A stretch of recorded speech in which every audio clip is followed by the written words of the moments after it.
All right, buckle up. Welcome to the deep dive.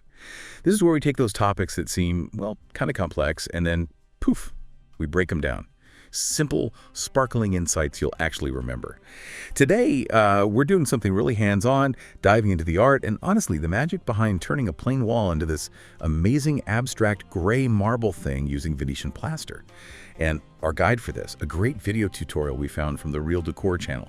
We're basically taking the practical steps and pulling them apart, finding the core ideas, those little aha moments, and the key tips that make it all make sense, even if, like, you've never touched a trowel before.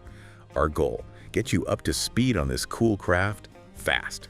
Yeah, and what's really fascinating here, I think, is that it's not just about, slapping plaster on a wall. It's about understanding this whole creative process. It mixes material science with actually a lot of artistic freedom. You don't need to be a trained artist for this. In fact, we're going to see how letting go a bit, embracing some unpredictability is kind of key. It leads to these really unique, beautiful results. I love that, embracing unpredictability. Okay, so let's unpack this. Starting right at the beginning, the foundation. Yeah. The very first step, like Real Decor shows, is getting down a good base layer of acrylic paint. Pre-toned gray. Seems basic, maybe like just a primer, but it's foundational, isn't it? Oh, absolutely crucial. Yeah. Think of it like prepping your canvas. It gives you a uniform surface, the right undertone, so the Venetian plaster layers really stand out later. Now, the plaster itself, the video shows breaking it down into smaller batches and then adding black dye to each one. But here's the twist. You're not aiming for perfectly identical shades of gray. Not at all. Right. And this is where it gets really interesting. This is where the extraction kicks in. Instead of mixing the dyes completely into each batch beforehand, the technique is actually mixing them right there on the spatula as you apply it. You grab a bit of this shade, a bit of that, and they kind of blend right there on the blade and then onto the wall. The source calls it unpredictable and abstract. They even say, and I love this, nobody knew what the exact outcome would be, which, funnily enough, makes it something even an unprepared person can do, because you don't have to draw anything specific. You let the materials do the talking. Exactly. That spontaneity is really the core of this abstraction idea. And it kind of raises a question, doesn't it? How does leaning into that unpredictability actually make a complex sounding artistic thing simpler? By letting the materials blend organically, you're not fighting for some rigid pattern. You're working with the material's natural flow. It's like controlled chaos, sort of. The beauty is it's never quite the same twice. And a really key thing to remember, something that catches people out, is that Venetian plaster gets much lighter as it dries. So that initial dark look, it'll cure lighter, more refined. Okay, so that first wonderfully unpredictable layer is down, it's dried, and now we build depth. The tutorial really pushes this multi-layer approach. It says no fewer than 3 layers for the best results. 3. Seems like a lot, but I guess for that rich marble look, it's essential. What's happening there? Precisely. Those multiple layers, that's where the real magic happens, the marble effect. Later, when it gets polished, these thin layers get compressed under, well, pretty intense pressure. And that compression, plus the subtle shade variations you've put down, creates this amazing gradation of shades. It gives real optical depth. It's what makes it look like actual marble, not just paint. It's like you're looking into the wall, not just at it. Looking into the wall. That's a great way to put it. And applying the second layer sounds just as interesting. You're not just putting on more gray. The source talks about applying on zidir, which sounds like it translates to scratching or scraping off. You put it on a decent light bin, scrape almost all of it off right away, like wiping it clean. Yeah, it sounds weird, but that scraping, it leaves just a whisper of material, almost a ghost of color and texture. It creates this really subtle embedded imprint from the layers below. Adds incredible complexity. And yeah, that application method, it seems chaotic, but it's intentional. You're adding lighter spots, darker spots, sort of instinctively where you think it will look interesting and beautiful, building that visual texture. But here's a really crucial tip from the source for beginners. If the plaster starts looking like a muddy gray mass while you're working it, maybe you overmixed it, lost the variations, you have to remove it right away. Don't try to fix it. Scrape it off, put on fresh stuff. Otherwise, you just lose that whole abstract multi-tonal effect you're going for. You can almost picture it, can't you? Layer by layer, building that depth, transforming the wall. You're kind of painting with texture and light, letting the material speak. It's not just covering, it's sculpting, giving it life. A real dance between you and the plaster. Okay, so layers are on, they're dry, but maybe some spots are a bit thick or there are tiny imperfections. This is where sanding comes in. Sounds a scary, sanding a finish. It might seem counterintuitive, yeah, but it's absolutely critical. This sanding isn't for polishing, not yet. It's for smoothing high spots, getting a uniform surface, and this is important, starting to reveal those lower layers, bringing out that depth, that gradation we talked about. The source is super specific here. You need a sanding machine, and the sandpaper grit is key. They stress using 500 grit sandpaper, calls it ideal, because anything coarser, a lower grit will leave deep scratches, and you cannot hide those. Think about plaster, it's mineral, not like wood with fibers. Coarse grit just tears it up.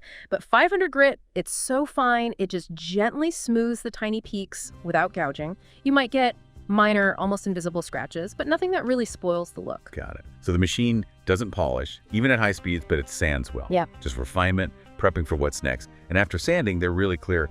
Get rid of all the dust. Why is that so vital? Oh, absolutely. Any dust left behind is trouble. It'll mess with the next steps, especially the polish and the wax. It can get embedded, create little flaws, or even stop the wax from bonding properly. It's meticulous, sure, but skipping the cleanup, it can undermine everything you've already done.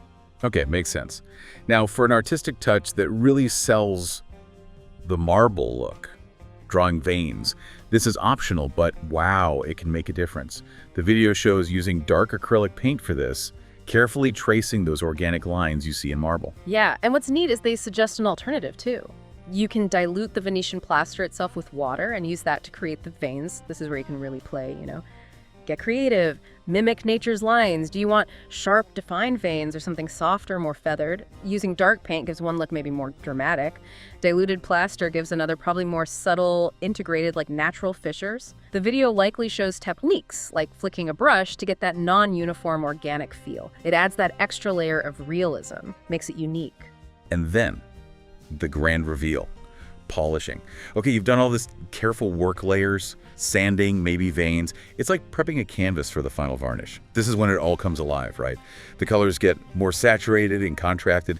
Sounds like the most satisfying part. It absolutely is. It's transformative, but it's also really precise. It needs the right tools, the right technique. You need an angle grinder, and specifically 1,500 grit circles. And the operational details matter hugely. You have to polish at high speed, 8,000, 10,000 RPM. That's roughly fourth or fifth speed on most grinders. Why so fast? It's about friction and heat. At that speed, the polishing circle isn't just buffing, it's microscopically melting and fusing the very top layer of the plaster, densifying it. That's what creates the deep shine, the light reflection, like real polished stone. Lower speeds just won't do that. Okay, high speed, 1,500 grit. But I bet things can go wrong here. The source mentions people complaining about the circles leaving scratches or stripes. What's causing that? The circle, the person using it. That's a really good point, and the tutorial explains why.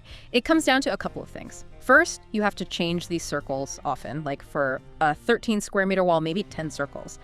They deform easily if you put uneven pressure or catch an edge. But maybe more importantly, dust gets trapped under the circle. That trapped dust then crystallizes under the pressure and heat, gets hard, and that starts scratching the surface, leaves those awful stripes. So you need really even pressure, and you have to be constantly vigilant. Wash the surface, wash the circle, swap it out the second you suspect an issue, keep everything clean. Wow, okay, so if you nail the technique, high speed, fresh circles, even pressure, you go from those maybe slightly dull-looking layers to something vibrant, polished, and scratch-free. That's quite a shift from just plaster to this deep, reflective, stone-like surface, right? Almost there, the final step. Protect all that beautiful work. Seal it with wax. First step, though, is cleaning again, right? Thoroughly. They say dry cloth first, then damp. Exactly. Get any loose particles off with the dry cloth, then the damp one picks up the finer stuff. Surface has to be impeccably clean. Then the wax. The source says use wax for acrylic Venetian plaster. And here's another one of those crucial details. They strongly recommend using wax from the same manufacturer as the plaster. If you use a different or universal wax, you absolutely must test it first on a sample piece, somewhere hidden. Why? Because they might not be compatible. Could cause discoloration, might not cure right, could ruin the whole thing. That sounds like a potential disaster. And another critical warning they give, easy to mess up. Apply the wax in a thin layer. What happens if you go too thick, thinking more protection is better? Yeah, bad idea. A thick layer often won't rub in properly, it just sits there and dries, leaving a matte spot on your gorgeous shiny wall. And the only way to get rid of that matte spot usually involves a spatula, which is the last thing you want near your finished masterpiece. So thin layer, really thin.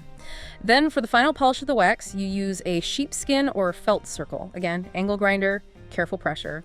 Now timing, the source polishes pretty quickly, almost immediately after application, maybe half an hour later.